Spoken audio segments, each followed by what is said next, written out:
The Icon of the Seas is finally here, the world's biggest cruise ship, and you're probably curious if you should book this for you and your family. And while you're researching online, there are a lot of videos that have a lot of unanswered questions, so we figured we'd answer those questions for you. Questions like, is this worth the price? What are the crowds like? And what really makes Icon of the Seas stand out and makes it so unique against any other ship across any other cruise line? We're going to answer those questions in this video. Coming right up. Let's jump in. Ahoy, cruisers. Well, you said that will do it? Okay. I'm Griff. I'm Melissa. And we help you navigate each cruise like a pro. Let's jump into it. One of the main questions that come across our desk is the Icon of the Seas worth the price? Is it worth the monies? Alyssa? That's a tough question, Cullen. You want me to say it first? Guys, I was just saying, this thing's expensive. If you got the money, then it's worth it. I would say you need to have more than twice the money because it's going to come out of your pocket big time. Yeah, I will say, having been on the ship for just a few days, there's plenty of fun things to do that are different from the other ships. So I understand the excitement of wanting to go on it. Also, It's brand new. FOMO kicks in. It does. It's just a lot of money, y'all. Yeah, when you first entered the ship, though, it just smacks you right in the face of how awesome it is. Yeah. Like that, what's it called? The Pearl? The Pearl. Yeah, that Pearl. It's legit. You know, there was a billion tiles or something in there. There's an official statistic somewhere, but I'm just saying, I thought it was pretty dope. I think it's great. I love the water slides. The whole water park at sea. I mean, that in itself, I believe, is kind of worth an extra price tag. So, moving on to the next topic. What features and unique aspects make the Icon of the Seas so iconic compared to the other ships? Is that you're asking me? Yeah, I mean, that's what they were asking in the comment section, so I'm asking you. Great. So many things. Yeah. I mean, I just mentioned the water park. There's an entire water park. Didn't I say that? Undoubtedly, it's a water park. 6 water slides. 100%. There's like the over-the-water, like floating infinity pool that's now adults only, which is kind of neat. Hideaway Beach? Hideaway Club? The Hideaway. The Hideaway. And there's a swim-up bar on the ship. Someone's hiding. It ain't me. I'm right there open the oak, ready to hang out with you guys. Oh my God. Another thing that I liked was the Aqua Dome. And so they have this waterfall, suspended waterfall that comes from the ceiling. But some really amazing shows. Don't worry, no spoilers here. If you want to go check those out, tons of people have posted videos about them. But I would encourage you to go check it out at least 30 to 45 minutes earlier in advance to make sure that you get some seating. But it was really fun. And up next to the Aqua Dome, there's the Aqua Market, which has like 4 or 5 like food stations, kind of like a food hall, which is pretty neat, unique to any royal ship. Yeah, there's this place called the Rye and Bean. You gotta wake up, get some coffee there, and then you can watch the performers that do the aqua show. You can watch them get ready and like warm up, do routines, watch them dive. It's actually really chill. I would encourage you to do that 100%. Now, here's a big one. A big question is, how crowded does the Icon of the Seas actually get? It's like 10,000 people can be fit on board. 10,000 sailing passengers, correct? So many people. That's a lot of people. Can you imagine 10,000 people spending $10,000 on a cruise?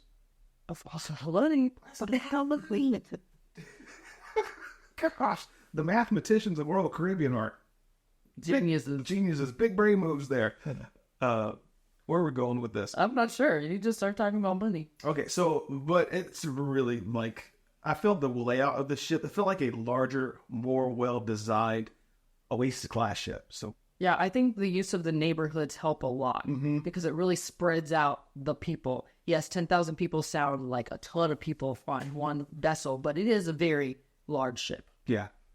So those are probably one of the most unique features too, is the neighborhoods. We forgot to mention that earlier. You're going to like neighborhoods. So we should mention that this was a press sailing that we went on, and so we were invited to come check this out.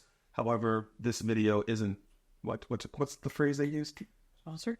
Yeah, but this video isn't sponsored, nor do they get approval or what we can or cannot say inside of the actual video. So this is raw, real, our thoughts and opinions. Let's continue. Number 4 is, can you find any quiet spaces on ship? And I'm picking up what you're putting down is that with 10,000 people, is there any spots where you could just chill out without hearing a lot of noise? What would you say? I would say yes. Okay. I'm honestly trying to think specifically of spots that would be quiet all of the time. I'm not sure each spot would be quiet all the time, but there are spots that you could find during the day that might be more quiet than spots at night. Does that make sense? Yeah, that makes sense. Yeah. So like, there's one spot that I can think of right now over the promenade, which is usually a very busy spot, but during the day, especially if it's nice, people are going to be outside for the most part. There's a spot right above like the main promenade deck that just have chairs. It's kind of like across for like Giovanni's. It's actually really nice, and you can people watch, and it's like pretty peaceful up there. A place that I thought was like ironically quiet was the Lime and Post, the frozen Lime and Post bar. Mm-hmm. Lemon Post bar. Lime and coconut. Coconut and lime bar.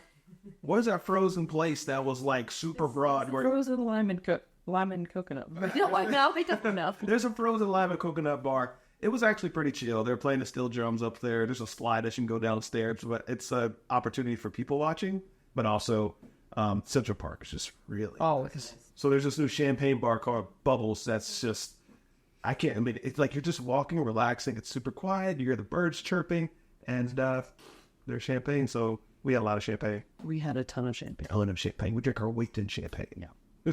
Thumbs up for champagne. All right, so another fun question was, what are the hidden costs of this particular cruise ship, Icon of the Seas? Now, for me, I didn't see any hidden costs, but if you're curious if there are any additional costs, then the answer is yes. So, for example, there's this restaurant called Base Camp near the water park, Category 6. There are some menu items that become an additional cost. There was like a waffle chicken sandwich. Oh, that's a choice of. Very delicious. Yeah. Like, I ate several of those as well. The cheese curds, the Wisconsin cheese curds, those were good. Fantastic. Yeah. So, if you're bringing your family, a nice little day at the water park, I'd say bring maybe a little extra cash so you can have some of those funner items. They're just really good. Cash meaning on your SeaPass card, because you don't actually pay cash. That's true. And we're talking like a couple extra bucks, like anywhere between like $4 and $7, I think, for those main things. I will say the burger was like $11, which I think is really steep, considering you can go get a burger elsewhere for free. That tastes better. That is going to taste probably better. Yeah. So just kind of keep that in mind. And speaking of food, some of you people were asking, what was the dining experience like on Icon of the Seas? And for me, I'll be honest, like, it was good, but I did think there were going to be newer items. Is that fair? It's fair, just fair. Yeah, I'd say maybe 80% of the menu is like the same. Yeah. Accurate. If you are loyal to Royal, if you've been on Royal 1, 2, 3 times, but not been on Icon, you will find very familiar dishes. Yeah. I'm talking about, you go to the main dining room, it's the same. Mm-hmm. So expect all of that to be similar. There are a few specialty restaurants that are different, like the Pier 7 down by Surfside. Yeah. Which was a very interesting experience. We did eat there. But there are a few restaurants like that are different. And then obviously Base Camp, like little bites and stuff. But for the most part, most of the food is the same. We did not get to try Empire Supper Club, which I hear is absolutely amazing. We also didn't get the opportunity to do some of their specialty dining that exists on other ships, like Hooked and Chops and Azumi in the park, which is nice. It's a little like walk-up sushi spot. There are plenty of options for sure. So to give you a sneak peek, I did get to try some like menu tastings from Empire Supper Club. I didn't get to do the full experience, but it was good for what I had. So the next question is, do all the activities on the Icon of the Seas require extra expenses? No, not all of them do. The water park, which is the most important in my mind, is included in your cruise fare, which is excellent. I hope they always keep it that way. But for right now, everything, all the slides are included. Yeah.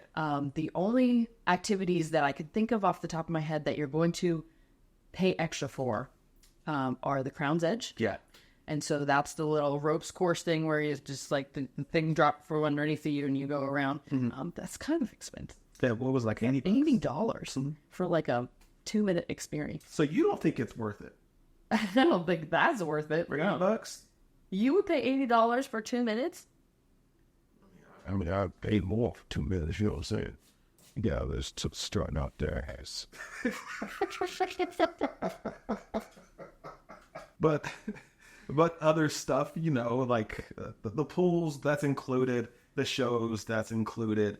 Maybe you're wondering, like, swim up bar, you have to pay like a, what's it called, entry fee or a cover charge or anything like that's included in your cruise. A lot of the big things are included, but there's some extra stuff on the side. Like cabanas.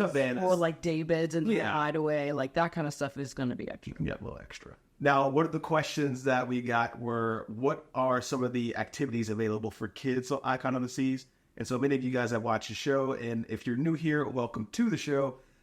We book a lot of Royal Caribbean. Honestly, I see us choosing Royal Caribbean more and more. We have a daughter now. She's 1 year old, and I can see us, when she gets 10, I can still see us booking family vacations with Royal Caribbean because of all the activities they have. Sure. So some of the kids some of the activities that they have for kids are, the water park being one.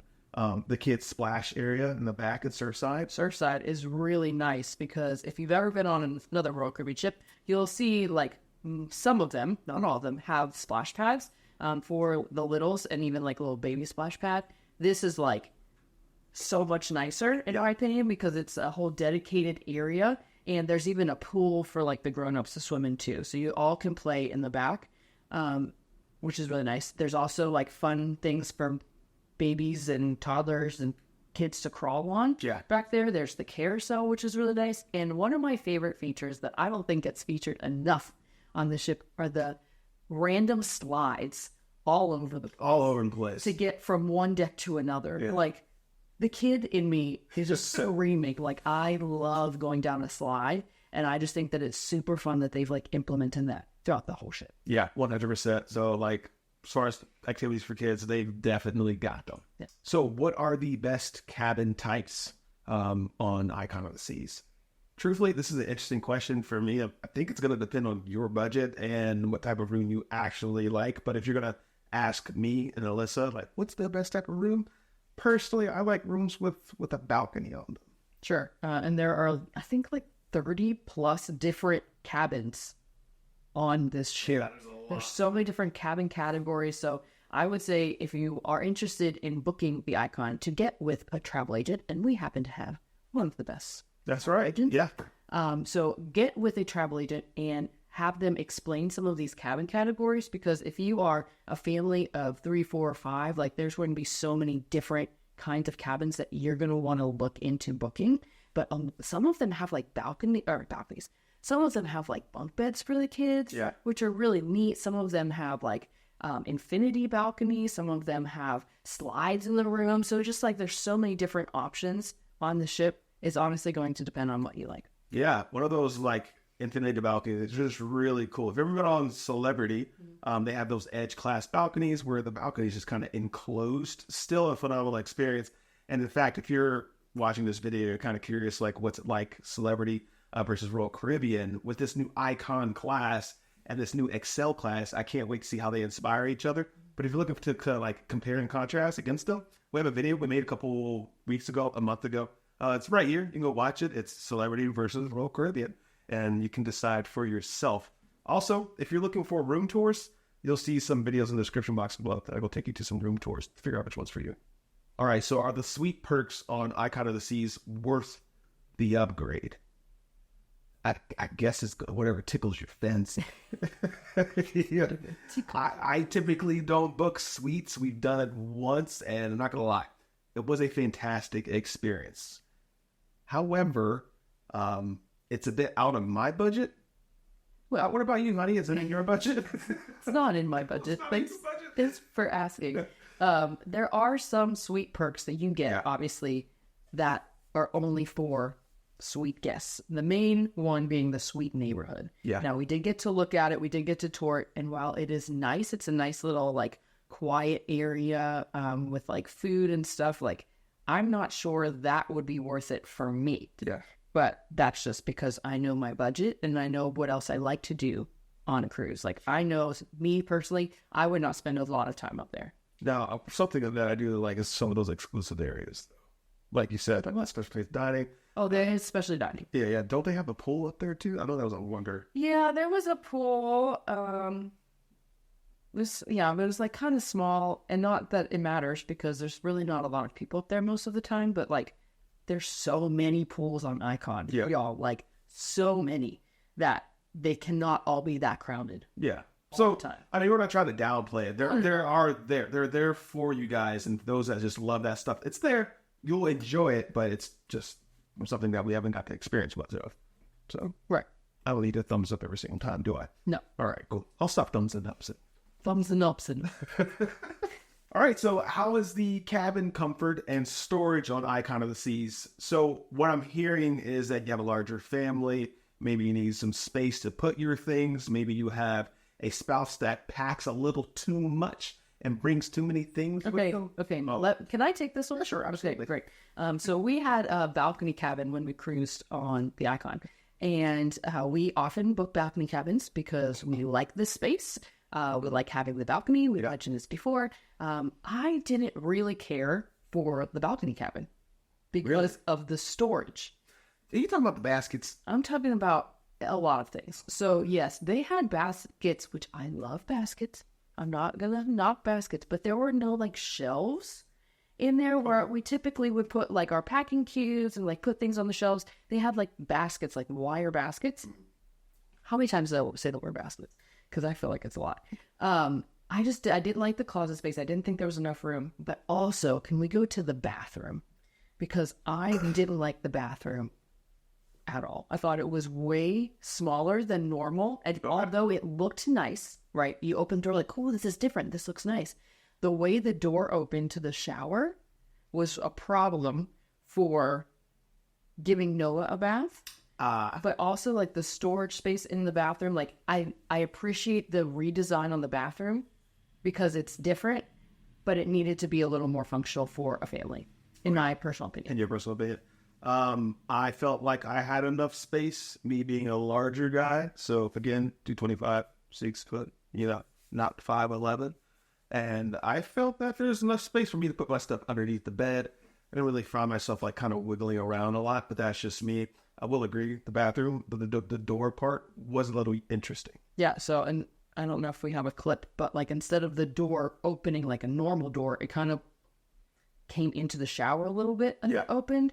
And so like we had a bathtub in there for Noah, and like I couldn't physically get in and out of the shower with her. It was just kind of like a mess, but it looked pretty. Hey, this is why you get two perspectives on a cruise channel.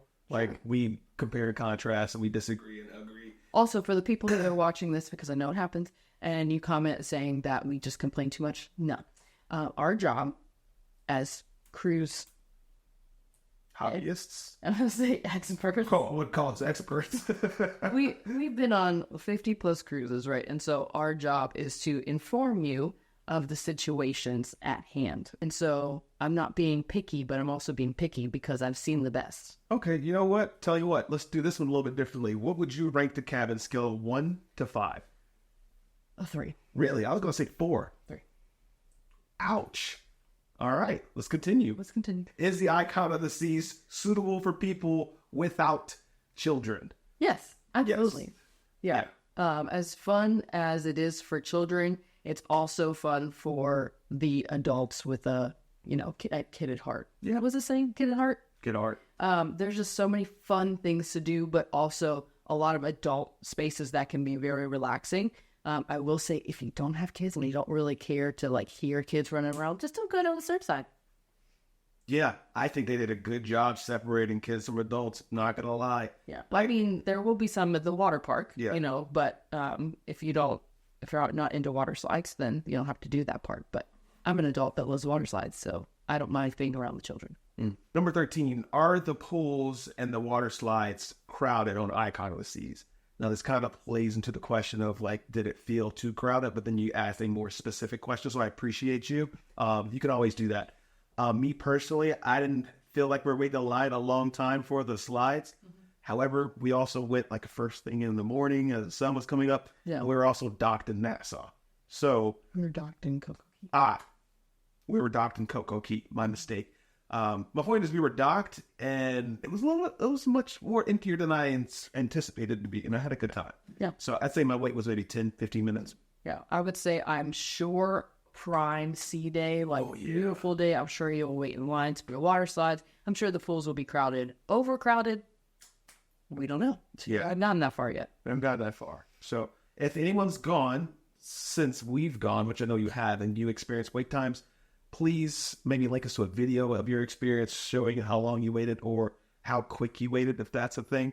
We're trying to go off the base of like true information. Anyone can put like, I waited 2 hours to go, but you didn't even go on the ship. So let's just keep it real. Thank you. Number 14, how does the Icon of the Seas cater to dietary restrictions?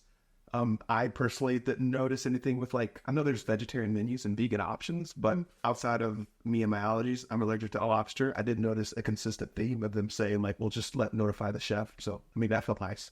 Number 15, what health and safety measures do they have in place for the Icon of the Seas? So you want to take that one? Sure. Yeah. I mean, it is 2024. I'm assuming the question is coming from a sickness point of view. We're like up and rolling when it comes to cruising. So I don't believe I saw a ton of like hand sanitizer stations across the board anymore, but there are definitely places that you can wash your hands. I highly recommend you do so. But I don't really think there were many things other than like the pre-health checklist. A little questionnaire. Like if you're feeling bad or if you have felt bad in the past couple of days, like that's before you board the ship. But other than that, I really didn't see anything. Yeah, felt good. Number 16, how effective was the boarding day process? That is a good question because I have been on other cruises whose boarding day process is a complete PETA. You know, I'm not going to name any particular cruise lines, but it took us about 4 hours to get on board. Norwegian, just saying. MSC took a while too. To have this amount of people like sail on a cruise ship and then I feel like we got on maybe 10, 15 minutes. I will say Royal Caribbean is probably the king of this. Yeah. Queen of this. Yes. I mean, they are so efficient in getting you from your car to the terminal to the ship in like less than 30 minutes flat. Correct. Yeah. I'm just saying. I think it's great. Number 17, how are passengers rating the service quality on Icon of the Seas? So, checked on Cruise Critic, it is hit or miss for some reason. That's just what it is over there. But I felt like the service was pretty consistently like well done across the board. For me, they kind of like dotted their I's and crossed their T's on all aspects. What about you? Yeah, I mean, I had no complaints. I thought the servers were very attentive. The room steward cleaned up. Everyone was really friendly. I didn't really have any issues. Yeah. You know, I read somewhere that everyone on Icon of the Seas that works there had to have like 3 or 4 years of previous experience in other places on board. But the Royal Caribbean fleet, so like they really chose the best of the best to be put on Icon of the Seas. So you are in good hands. Yeah, sounds great. Yeah. Number 18, what feedback do passengers have about the cleanliness and the maintenance of the ship? This was an interesting question, not going to lie. It's pretty new. It's a brand new ship. It should be clean. It's like 3 days old. All jokes aside, if you're just wondering like the aesthetics and how it looked, it felt good. It looked good. Everything was clean. Everything was clean. Everything worked to our knowledge. So yeah, I would say 10 out of 10. Yeah, 10 out of 10.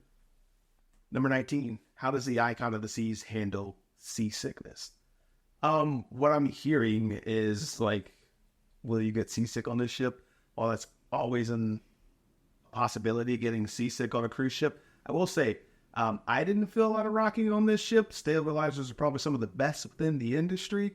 However, to each their own. How'd you feel on board? I mean, I don't get seasick anymore, at least not often. I will say I did feel it a little bit. Sometimes I feel like when you move slower, the ship moves a little bit more, but I can't say that people were like actively not feeling well. So okay. I would say it was probably pretty good. Number 20, is the Wi-Fi on Icon of the Seas worth the cost? I would say yes. The Icon of the Seas, don't know why I'm saying it like this, but anyway, the Wi-Fi was good. The Wi-Fi was great. Yeah. I mean, of course, if you want to have Wi-Fi, if you want to stay connected and or if you need to for work or people at home or whatever, it's probably some of the best Wi-Fi, honestly, that we've had. I've not really seen, like when I was on the ship, I didn't really see a difference between going from land to sea. Yeah. Like it was pretty spot on. Yeah, we made a FaceTime call with my mom, so yeah, to see Noah well. They tape your thumb down. Leave my thumbs down. Number 21, what were all the entertainment options and do they cater to kids? They do not cater to kids. Apple, no. It says to all ages, first of all. And yes, absolutely. There are so many different kinds of entertainment on the ship. You got the aqua shows, you got the ice shows, you got the Broadway shows. We saw parts of The Wizard of Oz, which was great. Noah loved it. Yes. She loves singing, dancing, and honestly, she's jumping around. She loved it. The aqua show, the divers diving in, all the special effects. She's going, ooh, clapping. She loved it. So, yes, I believe the shows will cater to all ages, entertainment across the board, because I think Royal Caribbean is some of the best entertainment. However, if you're still on the fence, you're trying to compare what's the best family vacation, go check out Royal Caribbean versus Celebrity. Still within the same Royal Caribbean group. You're gonna love those. Plus, Royal Caribbean's got some tricks up their sleeve. You really ought to check that out. So we'll see you over there.